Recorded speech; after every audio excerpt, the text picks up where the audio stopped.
Good morning, it is Tuesday. I've just dropped the kids off at nursery, so I'm gonna literally nip around the corner now and have a look at this 9-ton dumper. All I know is the plant number of it and that there's lights flashing on the dash, so we'll go and get a nosy at that, see what it is. So yeah, it's gonna be a busy week. I'll tell you all what's to do and you can tick it off as the week goes on because I'll probably forget. So today I'd like to get 9-ton dumper, 14-tonner with a wiring fault, and there's an 8.5-tonner that'd be nearby that 140 to service. So there's three jobs there. Tomorrow I've got that loading shovel to go back to over the way there. Yeah, a couple of things that I mentioned about that. Those fittings aren't standard from Doosan. That machine's been PDI'd up at Castle Douglas, so I'm not sure what all's gone on up there, but I don't know whether it's an outside contractor that's been and put the quick hitch on the toe tip bucket, or whether it's something that we've done, whether it's something that has been done before with those fittings where they've been drilled and tapped and put the fittings in and there's never been any bother, but this one's just bad luck that both of them are leaking. Whatever the case is, it needs to be put right. I'm going to put brand new fittings on there that are for the job. Also as well, there was a comment, could do some armour around the pipes going down the boom. Totally agree with that, especially where it comes out the last clamp and it goes down and then up onto the hitch. So I'll be taking some spiral wrap for that. So yeah, so that's 4 jobs there, isn't it? Loading shovel. There's a little DX10 in the yard that'll be to service, so that'll hopefully be tomorrow afternoon. Thursday morning I've a 6.5-ton digger down South Cumbria to go and see, keeping that day free because, you know, if we can get some more work down that way, that'd be ideal. And then I've definitely got a day's work over in the borders, sort of right over on the coast, east coast up that way. I've got an 8.5-ton digger to service, there's a 40-ton digger to service, and there's that 160 high track with the saw grab on it. That digger, I think it just wants a little bit more flow. The operator initially was happy with the speed of everything, but as he's got used to it now, he'd just like a little bit more speed about the saw. And I know that when we set it up through the dash, everything's maxed out, so we'll have to mechanically sort of up the flow just a touch. But yeah, it'll be good to go and see that machine working as well, won't it? So right, let's nip round the corner, have a look at this dumper, and then we'll go from there.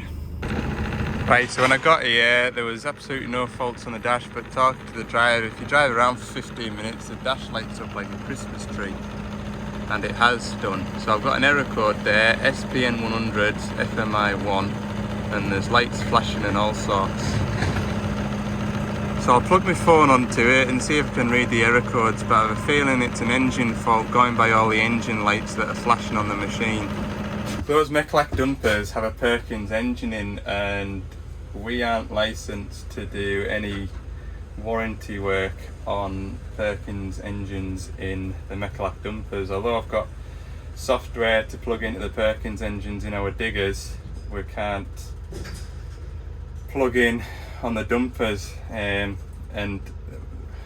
we can only plug into the 1204F engines in the diggers. So I've tried it before, plugging in the Perkins software onto the Meclac dumper, and it just doesn't, it won't find the ECU, or it does find the ECU, but it says that I'm not licensed to look at the engines. So I've a feeling there'll be very little I can do other than get Diagnosing to come and have a look at the machine. But I'll have a quick look at my training notes, see if there's any fault code lists that I can see what SPN 100-1 error code is. Right, so what I found with this machine, I ran it up and down the road there a couple of times, and it brought on all the engine lights, and the error code was SPN 100-1.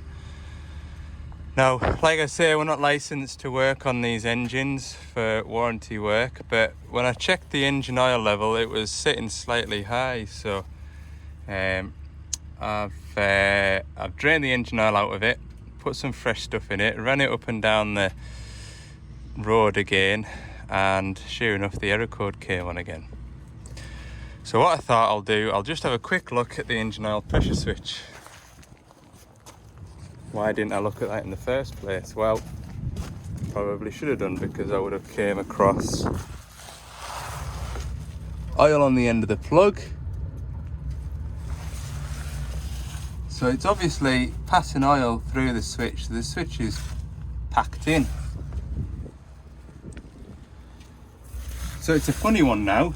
Do I phone Diagnosing, get them to come out and change the engine oil pressure switch, which might take God knows how long, or do I just order an engine oil pressure switch and fire it in it and get the machine working? These are the dilemmas we're faced with. I'll speak to my boss and I'll see what he wants me to do, because yeah, it's an awkward one really. It really is, because if Mechlac don't pay you the warranty to do the job, then we can repair it and fix it, but we have to bill the customer, and then the customer will say, well, hang on a minute, it's only done 120 hours. Why are we getting a bill for something that should be covered under warranty? So I'll need to need to speak to my boss now and see what he thinks I should do, because I don't want to do the wrong thing. I know what the problem is now. I know how to fix it. It's just who will get paid to fix it is the problem. Okay. Right, I'll give you a bit of update on progress with that dumper, because there's still soldering out there and you probably won't hear me.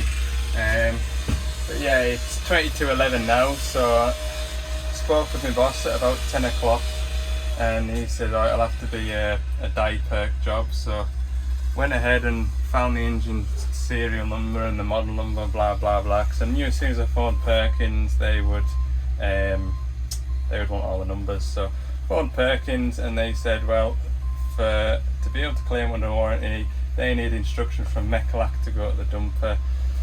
So I got an online form filled out, and that took about 20 minutes, because you have to download it and then fill it out and then upload it. And so anyway, ticked all those boxes, phoned the customer, let them know, and like I say, it's 11:15 now, so what a performance.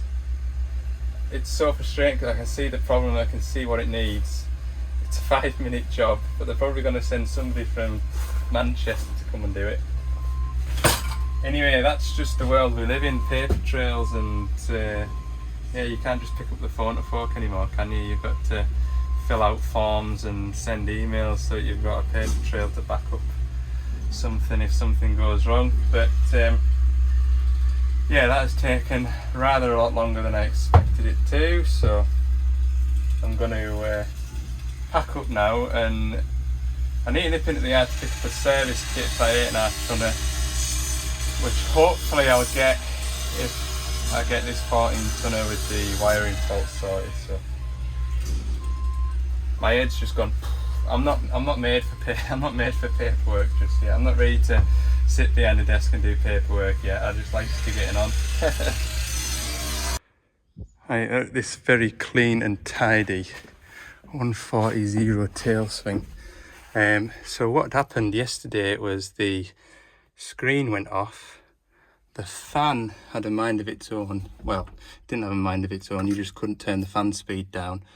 Wipers wouldn't work. The radio went off, and the pilot buzzer, so when you get an error code come up, or when you turn the machine on it beeps at you, or when you unlatch the hitch it beeps.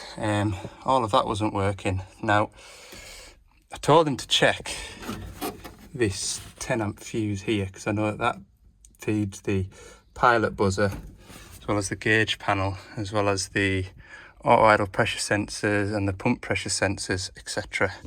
And he checked that fuse and it was good. Now what he'd noticed was the screen had gone off, or something had happened, and he'd banged the radio and it all came back to life. So yesterday he kind of pulled the radio out, and where somebody's teed into this harness to put the Bluetooth hands-free kit in, this wire here had got chewed and arced against the frame. which I thought was odd because I thought it would have blown this fuse here, having not looked at a schematic. But in actual fact, it's blown this fuse here, which is for the wiper, and it's the backup memory for the radio. So I found this fuse bust. So I'm using my fuse saver kit. Very, very handy. Well worth the money if anybody needs one. It saves a pocket full of fuses. So I've put that in. Sort of kept that wire away from touching anything. Turned the ignition on and everything's working now. The wipers are working, the screen's working. I can adjust the fan speed. So happily enough, it should just be a straightforward repair of that wire there and tidy all this gubbins up, because he says, well, everything in the back of here just knocks and clatters around. So we'll get that all secured back up, and yeah, hopefully I think I've got a spare, I might have a spade in the van that'll plug straight into here, so with a bit of luck I can make that wire a little longer and join it back in. Job's a good one. So yeah, when I had a look at my schematic, this is my 10 amp fuse that I was telling you about that goes to the pilot buzzer over here, and it also goes to the pressure sensors, water and fuel sensor, and also feeds the LED, what do they call it, a unified GP display, so the screen in the cab. So that's why I thought that 10 amp fuse had gone, but on closer inspection, when I've looked at where the radio is, which is here, this red and white wire comes down here and into the screen here and here, and runs across here, scroll across, feeds the TMS controller, which is your satellite GPS, well, not GPS, but your tracker basically, across here, and goes into fuse number 10 amp fuse number 7 in fuse box 2, and comes down, goes into the air conditioning panel, comes across and up,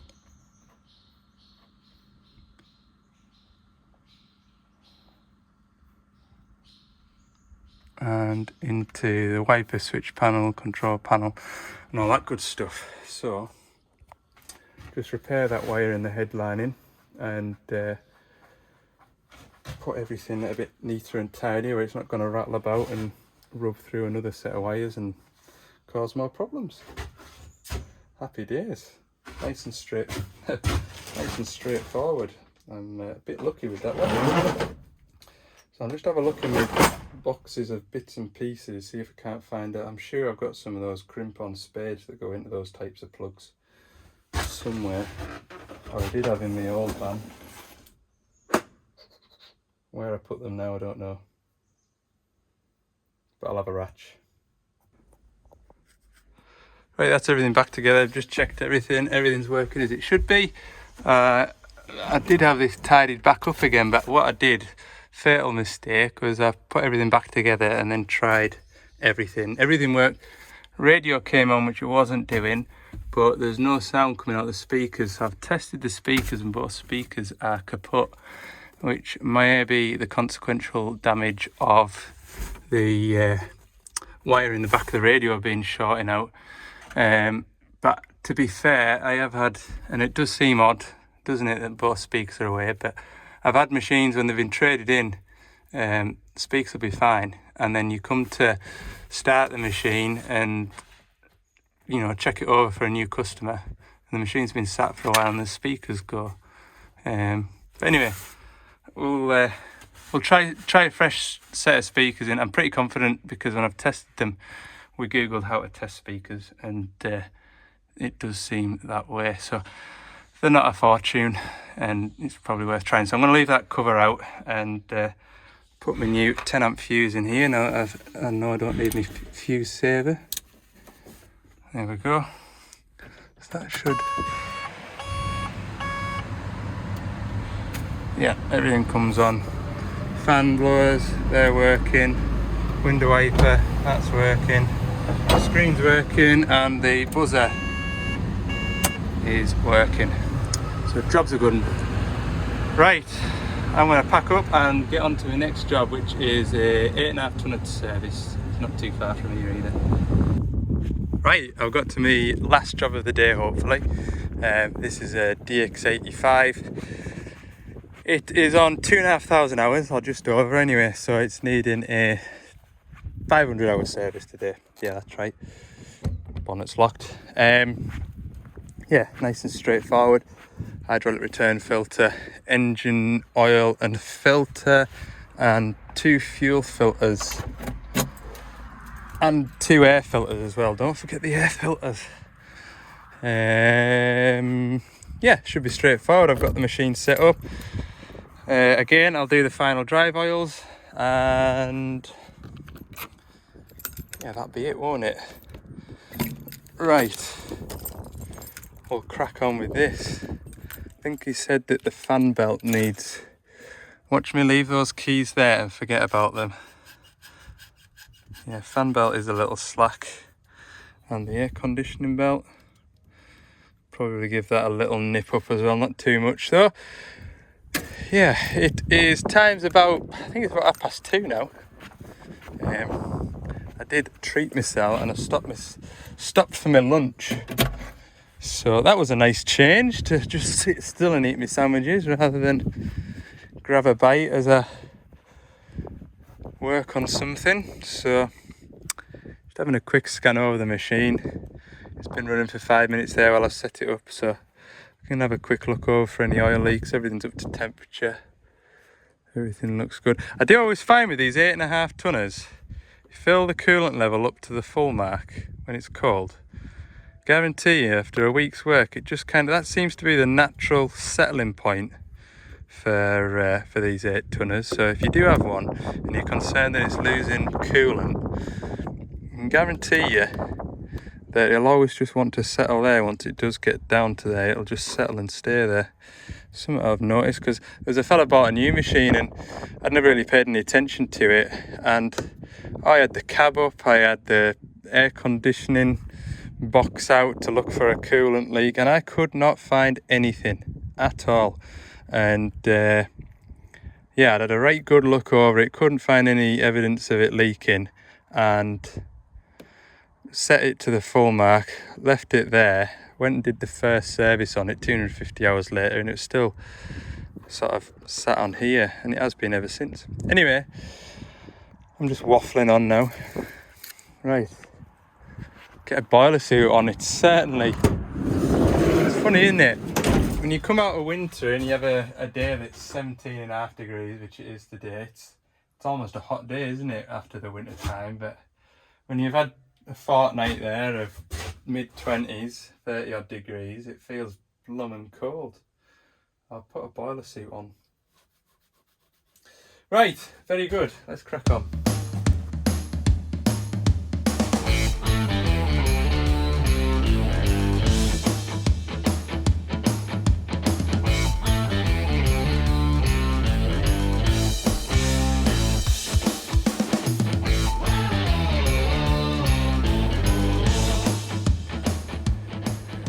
Right, that is the engine serviced. All I've got to do now is the hydraulic return filter. Engine oil's in. I'll turn the ignition on in a minute while I'm doing the return filter, and that'll pump the fuel through all the system. Yeah, I don't know if you saw in that time lapse, I normally got my Britney Spears earpiece in, but it's out of battery and I haven't had it on charge today.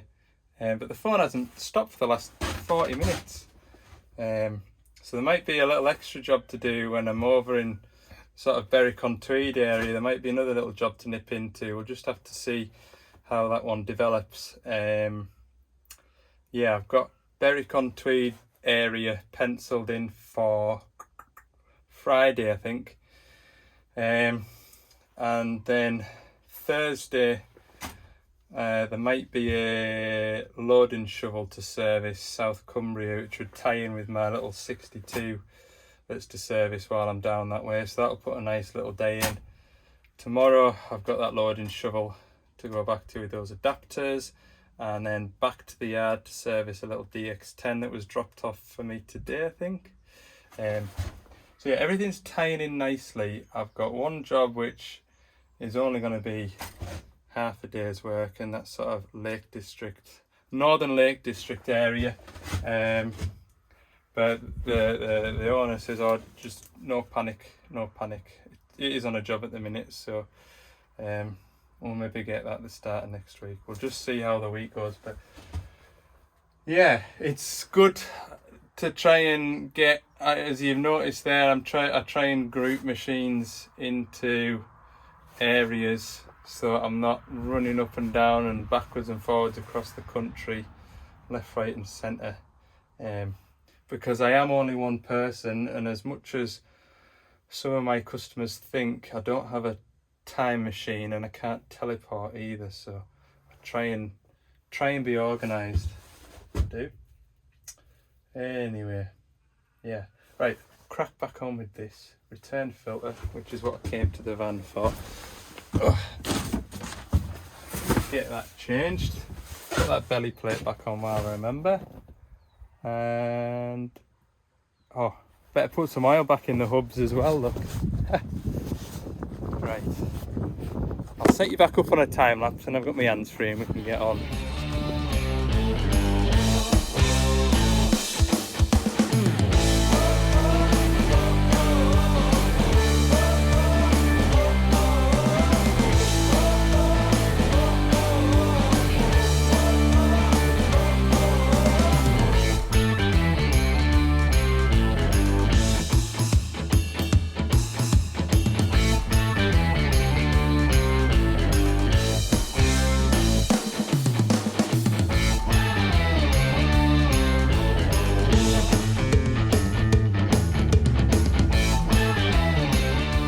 Right, service complete. Yeah, while I've been servicing away, there's been a couple of, I don't know what it is for this area, but the tractors around here aren't sort of modern. They're quite sort of modern classics, shall we say. There was and I don't know whether this will interest anybody, because I know a lot of you tune in to watch the diggering videos rather than the tractoring videos, but there was some nice tractors gone by. There was a 20 series John Deere roaring its head off.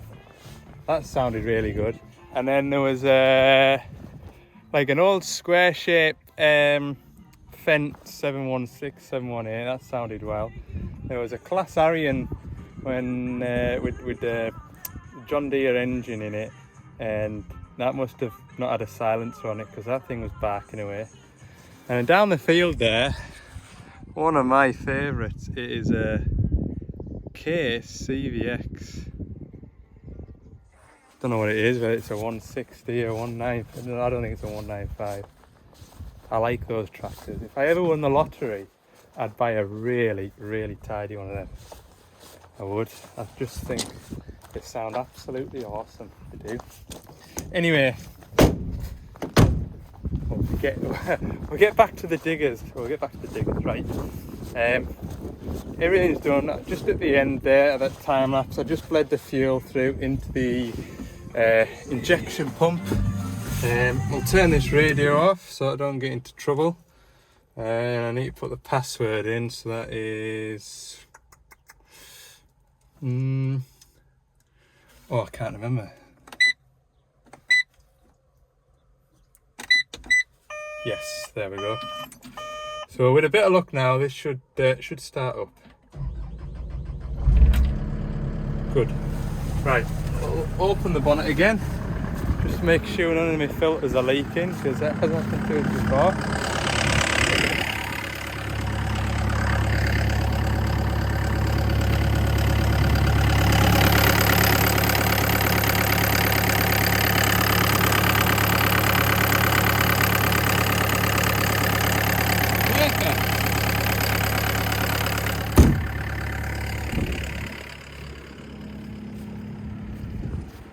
Right, I'll let that run for a bit, and yeah, what I'll do is I'll take this boiler suit off because the cab's rather clean and I'm not buried. So I'll get this boiler suit off.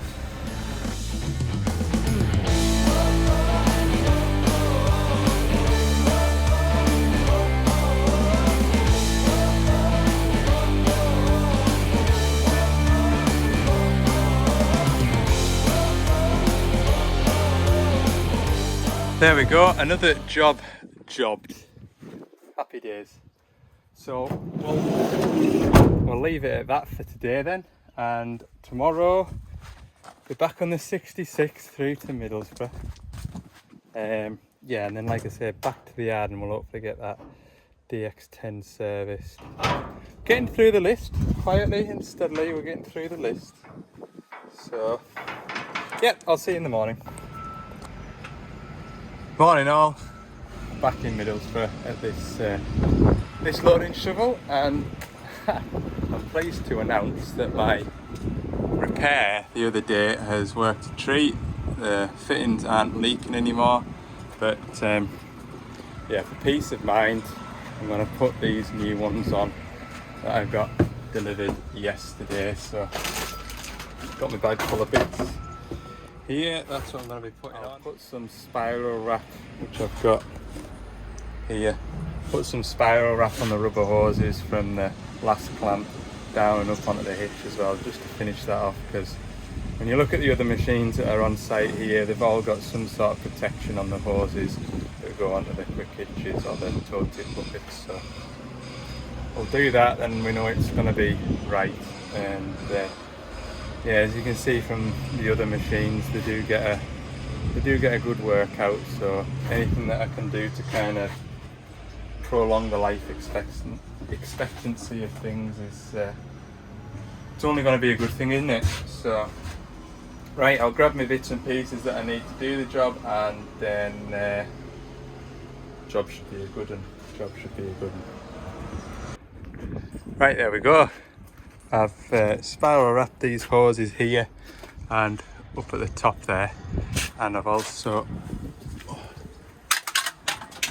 fitted these adapters with those O-rings that a couple of you suggested, sort of the heavier type. So yeah, I'm hoping now that'll be the machine right now for the rest of its life. Bit of a hiccup at the start there, but yeah, I'm confident now that that machine will be alright as long as it's treated and looked after. So I'll pack up all my tools and get back across to Carlisle, and hopefully I'll have that little DX10 to service. Right then, I'm back at the yard, and got this little DX10 to service. I actually serviced this digger. If you go all the way back to, it was either episode 1, 2 or 3, there's a time lapse of me servicing this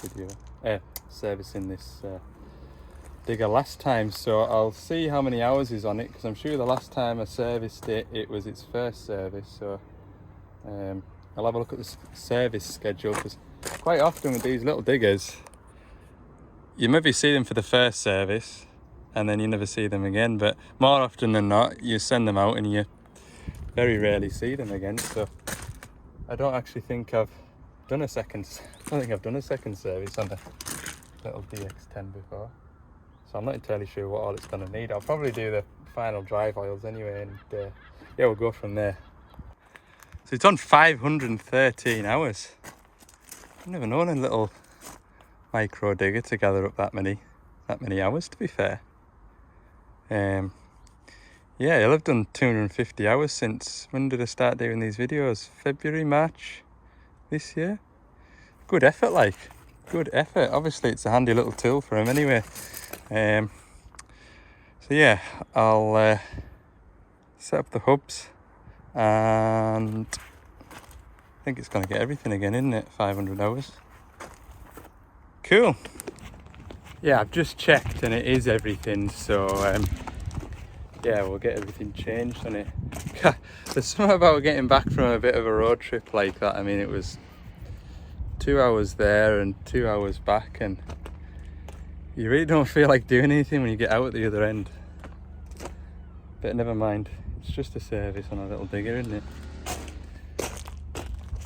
Yeah, right, let's get on.